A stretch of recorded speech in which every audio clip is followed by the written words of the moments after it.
में एक रत्न थे अकबर के बीरबल। अकबर के बीरबल। बेजोड़ रत्न अनमोल रत्न थे अकबर के बीरबल।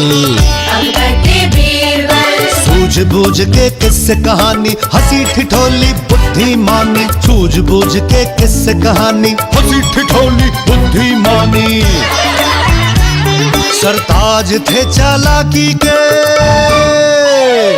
सरताज थे चालाकी के। अकबर के बीरबल। अकबर के बीरबल। बूढ़े बच्चे सबके प्यारे अजब तरीके न्यारे न्यारे। बूढ़े बच्चे सबके प्यारे अजब तरीके न्यारे न्यारे। चोरों के लिए कोतवाल थे, चोरों के लिए कोतवाल थे अकबर के बीरबल। अकबर के बीरबल। अकबर के बीरबल। अकबर के बीरबल। अकबर के बीरबल। अकबर के बीरबल। अकबर के बीरबल। अकबर के बीरबल। अकबर के बीरबल। अकबर के बीरबल। अकबर एंड बीरबल।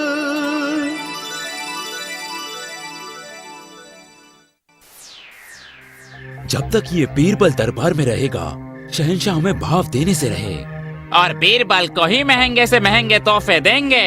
बीरबल अक्लमंद है तो क्या हम बेवकूफ थोड़ी है। अब बर्दाश्त नहीं होता। शहंशाह हर खास बात के लिए सिर्फ उसी से मशवरा करते हैं। हम तो जैसे राजकाज के कामों में अनाड़ी हैं।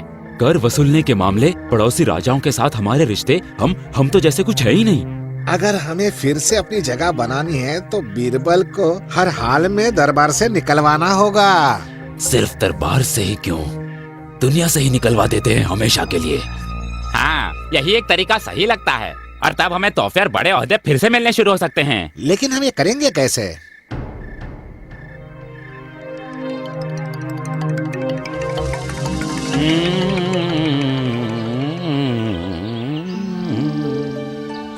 लगता है शहंशाह के बाल आम आदमियों से कहीं ज्यादा जल्दी बढ़ते हैं। सो तो है, क्योंकि शहंशाह आम आदमियों की परेशानियों के बारे में सोचता है और फिक्र करता है। वाह, सुभान अल्लाह, आपके दिमाग का तो कोई मुकाबला ही नहीं है हुजूर। और तुम्हारी चापलूसी का भी कोई मुकाबला नहीं है।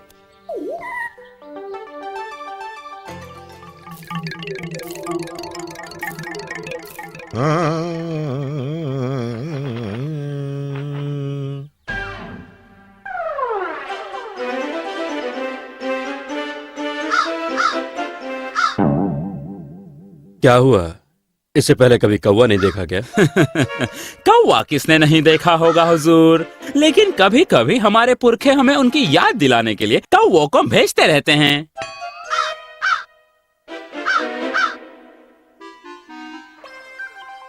तुम्हारा मतलब है ये कौवा सीधे स्वर्ग से आया है? तुम्हें लगता है मैं इस बेवकूफी पर यकीन करूंगा? लेकिन हर कोई इस पर यकीन करता है। देखिए हुजूर, ये कौवा कैसे काव काव कर रहा है। सुनने में ये कौवे की आम सी काव काव लग रही है, लेकिन अगर आप गौर से इसे सुने मेरे आका, आप देखेंगे कि ये कौवा काव काव नहीं कर रहा है, असल में ये रो रहा है।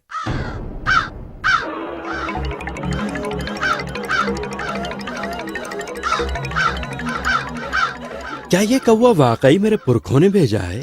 बिल्कुल मेरे हुजूर, आपको ये याद दिलाने के लिए कि आप उन्हें भूल गए हैं और अब उनकी कोई परवाह नहीं करते। मेरे हुजूर, हमें उनकी खैर खबर लेने के लिए किसी को उनके पास भेजना चाहिए। किसको भेजूं? कहाँ? कैसे? मैंने तो नहीं सुना कि जिंदा आदमी को स्वर्ग भेजा जा सकता है। फिक्र न करें मेरे हुजूर, अगर आप चाहें तो मैं आपको आदमी को ऊपर भेजने का आसान तरीका बता सकता हूँ। ठीक है, बताओ कि कैसे किसी को स्वर्ग भेजकर ये पता कर सकता हूँ कि मेरे पुरखों को कोई मदद चाहिए। हुकुम कीजिए कि खुले मैदान में घास का ढेर बनाकर जो काफी लंबे समय तक चलना चाहिए, फिर एक आदमी इसके अंदर घुसेगा। आप अपने पुरखों से प्रार्थना कीजिए कि वो आदमी को ऊपर उठा लें। आपकी प्रार्थना खत्म होने के बाद मैं घास के ढेर को आग लगा दूंगा। आग और धुआं उस आदमी के शरीर को हल्का कर देंगे और चुटकी बजाते ही आदमी गायब होकर स्वर्ग पहुंच जाएगा। मुझे तो अब भी यकीन नहीं होता।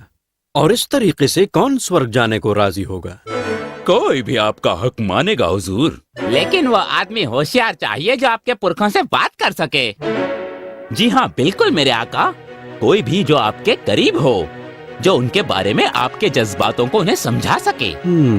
कौन हो सकता है ऐसा आदमी? राजा बीरबल मेरे आका। हम भी जाने को तैयार हैं हुजूर, लेकिन जी हाँ, हम आपकी सेवा में हाजिर हैं, लेकिन मेरे ख्याल से राजा बीरबल सबसे उम्दा रहेंगे। वो शहंशाह के बहुत करीब हैं और आपके पसंदीदा भी हुजूर, होशियार भी, सबसे ज्यादा होशियार। वो बहुत अक्लमंद हैं, तो मजाकिया भी वो उनका दिल बहला सकते हैं, बातें कर सकते हैं और उन्हें समझा सकते हैं कि आप उनकी परवाह करते हैं। इस अहम मसले के लिए सिर्फ राजा बीरबल पर ही भरोसा किया जा सकता है, ऐसा मेरा मानना है। शहंशाह सलामत रहें। आओ बीरबल आओ। क्या तुम यकीन कर सकते हो कि मेरे पुरखों ने स्वर्ग से एक कौवा मेरी खैर खबर लेने के लिए भेजा है?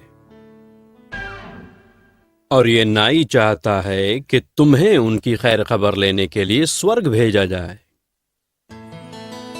हुजूरे वाला, मैं खुद को भाग्यशाली मानता हूँ कि मैं स्वर्ग में कदम रखूंगा, वो भी अपने जीते जी। लेकिन हुजूरे वाला, मैं उस जगह को देखना चाहूंगा जहां से मैं स्वर्ग को रवाना होऊंगा, क्योंकि उस जगह बैठकर मैं स्वर्ग पहुंचने से पहले कम से कम 11 दिनों तक देवी देवताओं के स्मरण करना चाहूंगा। तुम्हारी इच्छा पूरी की जाएगी।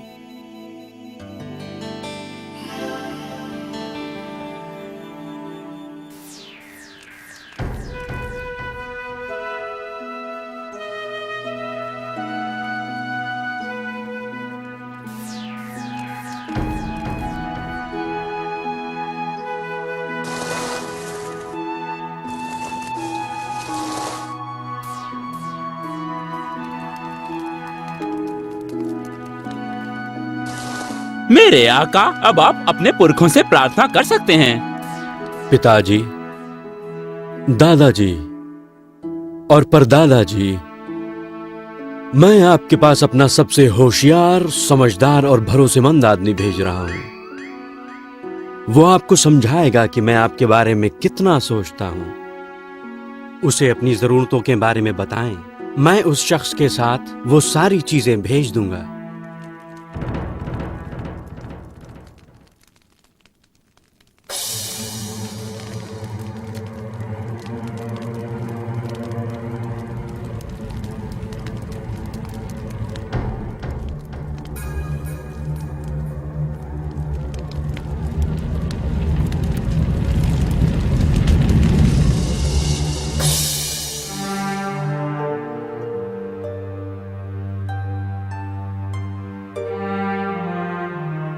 तीन महीने बीत गए। बीरबल लौटने में इतना वक्त क्यों लगा रहा है? तुम बताओ, वो अभी तक मेरे पुरखों की खैर खबर लेकर लौटा क्यों नहीं? मुझे मालूम नहीं मेरे आका। लगता है आपके पुरखों को वो इतने पसंद आ गए कि उन्होंने उन्हें अपने साथ में ही रख लिया हो। आपको उनकी फिक्र करने की जरूरत नहीं है मेरे हुजूर। आपके पास और भी बहुत अक्लमंद और होशियार दरबारी हैं। कोई और बीरबल की जगह नहीं ले सकता। उसकी गैर मौजूदगी खलती है। शहंशाह सलामत रहे। बीरबल,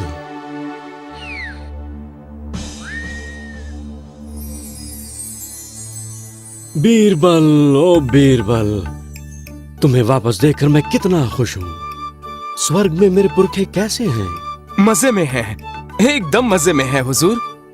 बहुत ही अच्छी सेहत है उनकी। लेकिन उन्होंने वो कौवा किसी और वजह से ही भेजा था। कौन सी वजह?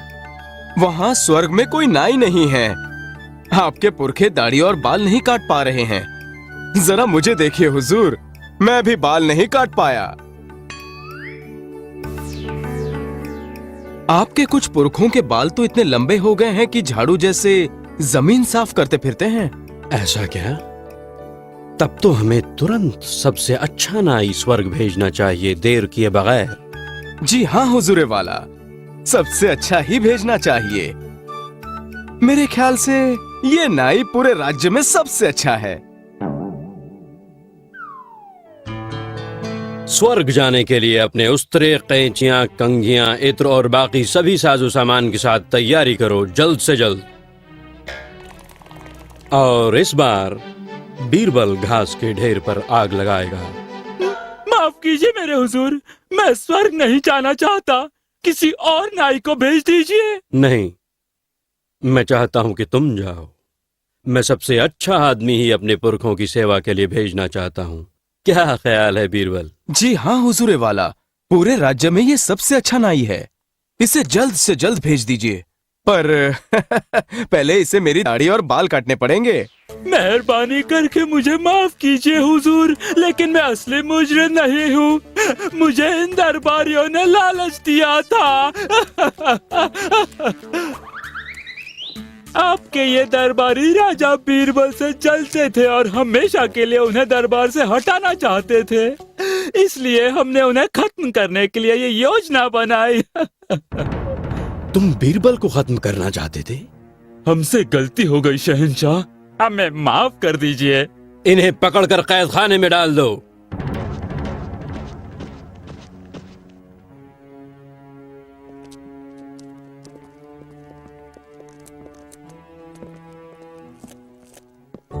बीरबल, मेरी समझ में ये नहीं आया कि तुम घास के ढेर की आग से बच कैसे गए? काफी आसान है शहंशाह। उन 11 दिनों में मैंने घास के ढेर के नीचे एक सुरंग बना ली थी। तुम्हारे अक्ल की दाद देनी होगी बीरबल।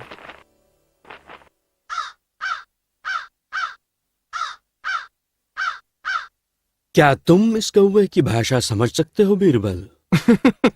हाँ हुजूर वाला, वो कह रहा है कि आपके पुरखे स्वर्ग में चुस्त हैं, नाइक का इंतजार कर रहे हैं ताकि वो उनकी दाढ़ी और बाल काट सके।